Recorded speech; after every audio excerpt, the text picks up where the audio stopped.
आज के वीडियो में हम लोग बात करेंगे एक बहुत महत्वपूर्ण विषय की, जो कहने के लिए तो हिंदू धर्म की बात है, लेकिन है ये दुनिया के सभी धर्मों के लिए। अगर कोई समझना चाहे तो, नहीं तो फिर जैसे लड़ मर रहे हैं लोग उसमें तो कुछ कहने का मतलब नहीं है। विषय ये है कि गीता का उपदेश, गीता का ज्ञान, ये सब हम सुनते आए हैं। बहुत सारे लोग गीता बेचते भी हैं इधर उधर खड़े होकर के। इस विषय को समझने की ज़रूरत है। जिसको कुछ समझ में नहीं आता इस देश में, वो गीता पे बोलने लगता है। अब हमें खुद ये सोचना चाहिए कि क्या सबकी इतनी योग्यता है कि हर आदमी गीता पे बोल सकता है।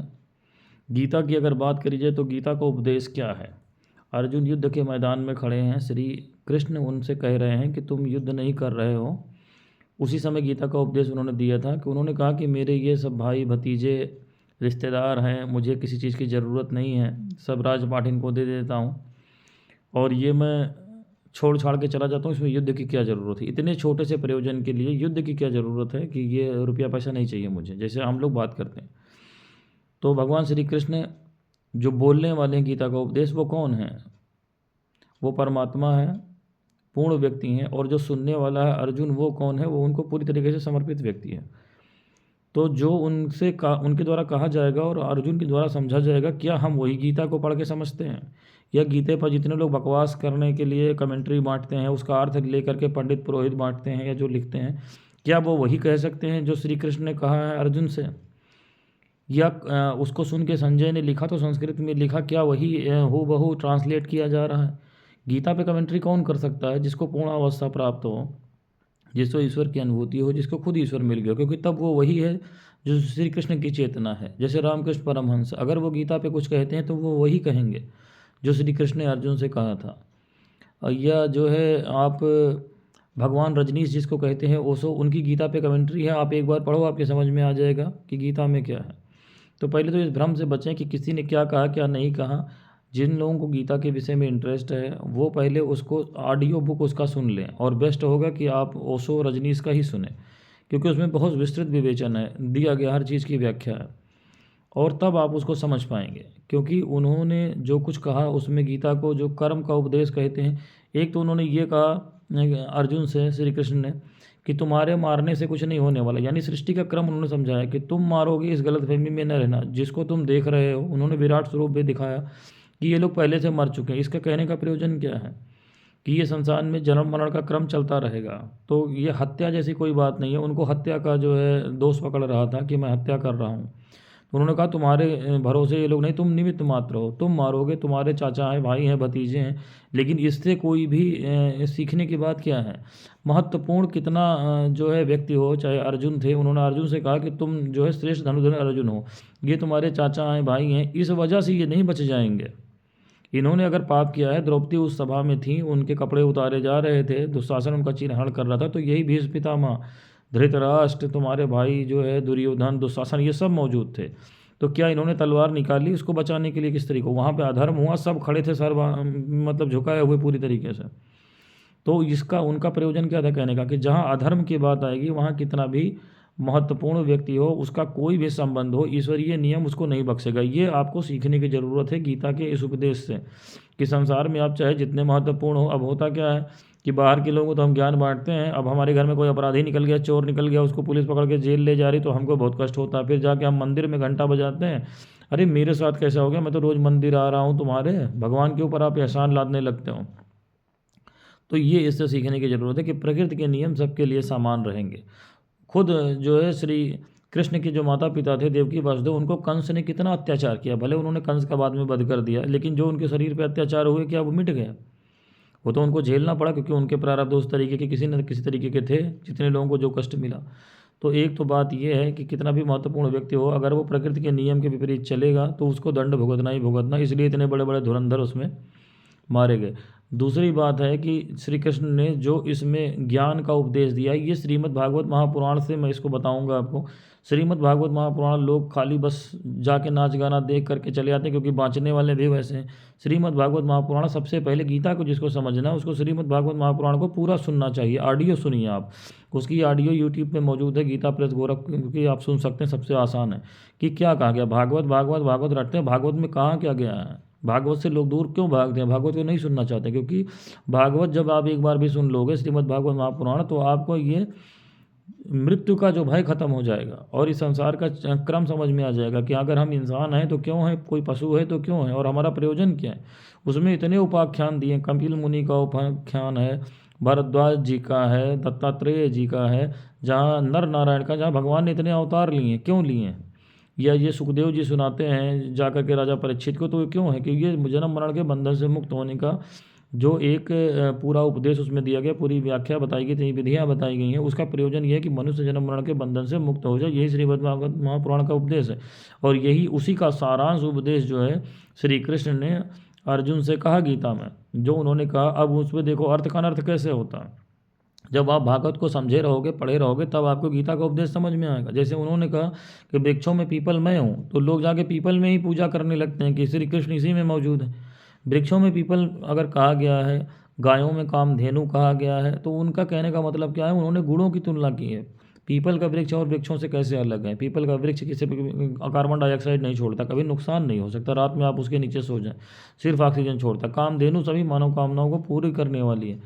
इसलिए उन्होंने विभिन्न विभिन्न चीज़ों में ये तुलना की कि मेरे गुण इस प्रकार के हैं, और कण कण ही परमात्मा, कण कण में नहीं परमात्मा है, कण ये सृष्टि जो है वो परमात्मा है पूरी तरीके से। तो इसलिए उन्होंने तुलनात्मक। लेकिन अभी आम आदमी के हाथ में गीता लगती है तो इसे बकवास होता है, तो पीपल में कोई जल चढ़ाने लगा।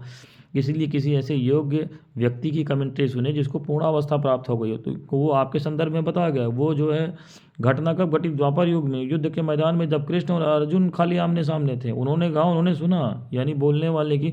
अगर फिजिक्स के क्लास में मैं एमएससी फिजिक्स पढ़ा रहा हूँ तो मैं बोलूँगा तो पढ़ने वाले बच्चे जो है बीएससी करके आए ना फिजिक्स में, एक लेबर भी उसी में बैठ जाएगा, पंडित जी भी बैठ जाएंगे, हलवाई बैठ जाएगा, दुकानदार बैठ जाएगा, मोची बैठ जाएगा, क्या सब समझ लेंगे फिजिक्स के जो सूत्र मैं एमएससी में बताऊँगा। यही हाल है गीता के उपदेश का या किसी भी धार्मिक उपदेश का, कि जो सुनने वाले सबकी योग्यता एक जैसी नहीं होती। इसलिए इसमें गुरु आवश्यक होता है, जो ईश्वर की कही हुई बात को आपकी योग्यता के अनुसार आपको समझा सके, विस्तृत विषय आपको बता सके। अब जिसकी दुकान नहीं चल रही, अरिंदम चौधरी आए थे, वो गीता पे उपदेश बताने लगे, count your chicken before they hatch. एक उन्होंने बुक लिख दी गीता के ऊपर। बताइए क्या धर्म इतना सस्ता है? भगवान श्री कृष्ण के नाम पे आप लोग धंधा वहाँ शुरू कर दिया है। वो पुस्तक खरीद करके बेची जा रही, जिसको लेना होगा वो बाजार से खुद खरीद, चौराहे चौराहे पे खड़े होकर के क्यों बेच रहे हो भाई? कोई दूसरे धर्म की पुस्तक तो नहीं बिक रही, कोई कुरान नहीं बेच रहा, महाभारत नहीं बेच रहा, महाभारत से क्यों भागते हो? अगर इतना प्रचार करना, गीता है क्या? गीता महाभारत का ही तो एक टुकड़ा है। महाभारत में दिया हुआ एक जो है, आप देखो ना, महाभारत का एक जो है किसी स्कंद में दिया हुआ एक घटनाक्रम है वो, और गीता अलग से क्या उत्पत्ति है गीता की? तो पूरी महाभारत पढ़ने के लिए क्यों नहीं कहते? कभी किसी घर में सुना है महाभारत पढ़ने को दिया जाए? जबकि महाभारत जैसा ग्रंथ जो है पृथ्वी पे नहीं है, क्योंकि उसमें ये स्पष्ट दिखाया गया है कि कोई भी गलत काम करेगा तो उसका परिणाम क्या होता है। सब कुछ उन्होंने दिखा रखा है, सब कुछ बता रखा है, हर प्रकार के जीवन में जो आपकी घटना होती है वो बता गया है। लेकिन वो उसको नहीं कोई पढ़ना चाहता, क्योंकि फिर वहाँ से हकीकत का सामना आपको करना पड़ेगा। बस एक गीता पा गए, उसका जो है उसके नाम पे धंधा चल रहा, दुकानें चल रही लोगों की, लोग बेच रहे हैं, खरीद रहे हैं, ये है, नाच रहे हैं, गा रहे हैं। नाचने गाने से, कीर्तन और नाचने गाने में क्या अंतर है? कीर्तन का मतलब क्या होता है कि कीर्तन में आपको डूब जाना चाहिए उसमें, फिर ईश्वर के अलावा कोई दिखाई ना पड़े, उसमें घंटा मिनट और इसकी ज़रूरत नहीं होती। जैसे मीरा बाई है, रसखान है, इनका है ये भक्ति का मार्ग है। और आप क्या हो रहा है चौराहे पे, वहाँ जो है उल्टे सीधे बाल लोगों के काट दिए गए जो विदेशी नागरिक हैं, और वो ढोल मजीरा लेके नाच रहे हैं, और उनको कह दिया वो श्री कृष्ण के भक्त हैं।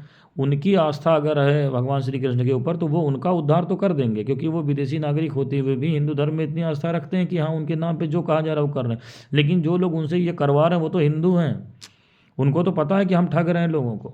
वो तो बेचारे जो है विदेशी जो नागरिक हैं, उनके जवान जो है हिंदी नहीं है, लेकिन फिर भी वो बोलने की कोशिश करते हैं, हिंदी में गाना गाने की कोशिश करते हैं, नाचते हैं, धोती पहनते हैं, सारे नियम करते हैं। तो देखने वाला परमात्मा, उनकी तो गति हो ही जाएगी, वृंदावन मथुरा में आकर के रह रहे हैं। लेकिन जो लोग ये, उन लोग उनके नाम पे धंधा करवा रहे हैं हिंदू धर्म के, उनका क्या होगा? तो ये सोचने वाला विषय है एक आम जो जनमानस को है, कि अगर हम हिंदू धर्म में हैं तो ये हमारा कर्तव्य है कि हमारे अपने धर्म का इस तरीके से उपहास ना होने पाए। ये गीता क्या है? ईश्वर के कहे हुए वचन है, उसको ऐसे गली गली चौराहे चौराहे पे ले जा करके इनको उनको पकड़ाना। और लोग उसको, जब मैंने देखा है, मैं कहीं यात्रा के दौरान जा रहा था लखनऊ से बनारस, तो लोग उसको मना कर रहे थे। एक व्यक्ति जो था किसी आश्रम का, वो जो है खड़ा होकर के ये पुस्तक बेच रहा था, लोगों से। जैसे लग रहा है वो कोई सामान, मतलब कपड़ा बेचने आया, जूता चप्पल बेचने आओ तो लोग मना करें तो ठीक है, लेकिन गीता किसी के सामने आप ले जा रहे हो और वो लेने से मना कर दे रहा, मतलब कितनी बड़ी बेइज्जती है हमारे धर्म की। इसको पूरी तरीके से प्रतिबंध होना चाहिए। क्या गीता कोई वस्तु है कि उसको आप बाजार में बेचोगे? बेचने के लिए कोई दूसरा चीज़ नहीं मिला हुआ। जिसको पढ़ना होगा, ईश्वर के वचन पढ़ने होंगे, वो जा कर के इंटरनेट से निकलेगा, दुकान से खरीदेगा, लेकिन इसको कोई रोकने वाला नहीं है।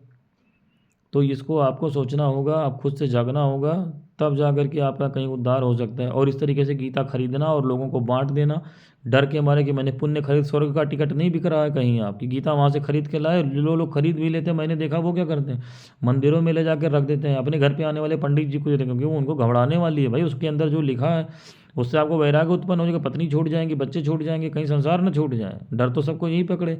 तो जब आप संसार में इतने आसक्त हो, तो किसने कहा गीता पढ़ने के लिए, भागवत महापुराण पढ़ने के लिए? ये सब ग्रंथ तो संसार से छुटाने के लिए हैं। अगर आपको संसार से छूटना, संसार में रस आ रहा है, पत्नी बच्चे में रस आ रहा है, व्यवसाय में रस आ रहा है, ये सुखपूर्वक ज़िंदगी चल रही है, गर्लफ्रेंड है, बॉयफ्रेंड है, पूरा रस अगर संसार में आ रहा है, तो कतई मूर्खता का ढोंग ना करें। संसार को पहले भोगना सीखो, पूरी तरीके से भोग कर जब आप तृप्त होगे, तब उसमें सब उबन होने लगे। गौतम बुद्ध को उबन होने लगी थी। संसार का कोई ऐसा सुख नहीं था जो गौतम बुद्ध के पास नहीं था।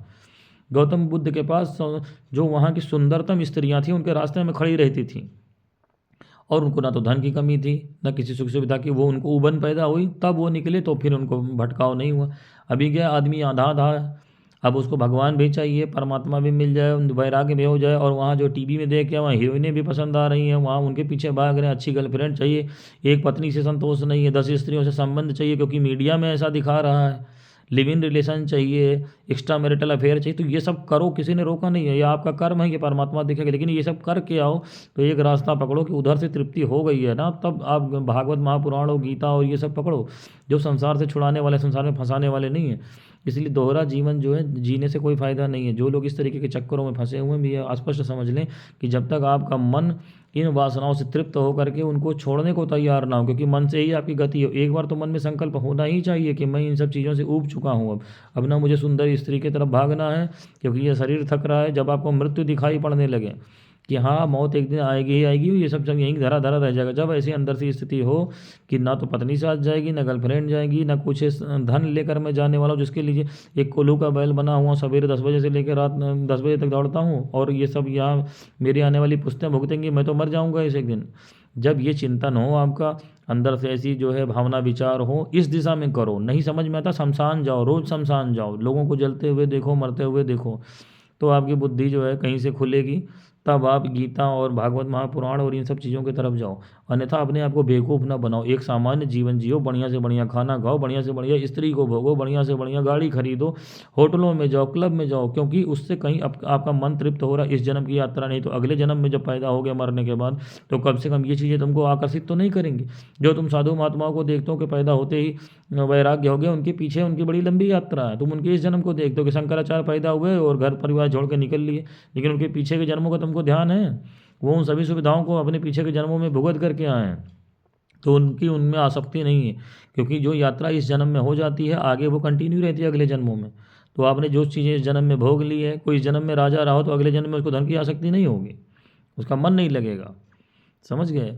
तो ये सारी चीज़ें हैं कि ये सारे जो हमारे धार्मिक ग्रंथ हैं, ये बेचने और धंधा करने और खिलवाड़ करने के लिए, इधर उधर बांटने के लिए नहीं है कि विदेशी नागरिकों के वहाँ जिस चीज़ का ठप्पा लग गया उस चीज़ का महत्व हो गया, और जो हमारे साधु महात्मा हमारे देश के सनातन परंपरा कह रही है वो बेकार है। उसको कभी तक कोई गीता को नहीं पूछ रहा था, तो इस्कॉन ने अगर गीता को वो दे दिया, क्योंकि इस्कॉन विदेशी संस्था है, तो ठप्पा लग गया। स्वामी विवेकानंद को अपने देश में कहा गया कि निठल्ले को रोटी कौन देगा, और अमेरिका के संसद में उनको जो है अगर स्वामी घोषित कर दिया गया, तो पूरा हिंदुस्तान उनके पैर पकड़ने लगा। तो हमारी विडंबना ये है कि हमारी अपने देश में तो कोई इज्जत नहीं है।